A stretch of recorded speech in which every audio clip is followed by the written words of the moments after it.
Tras 9 meses de investigacións levadas a cabo pola Garda Civil do posto principal de Cambados, dase por finalizada a bautizada como Operación Teide, que arrincou en setembro de 2016.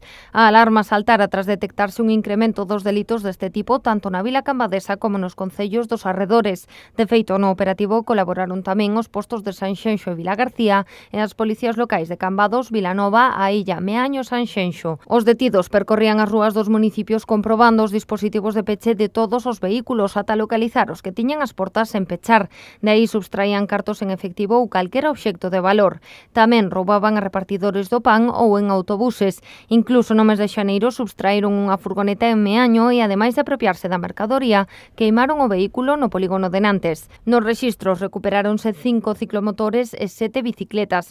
As investigacións apuntan a que a banda aproveitaba as fins de semana para roubar bolsos e teléfonos móviles nos establecementos nocturnos de ocio.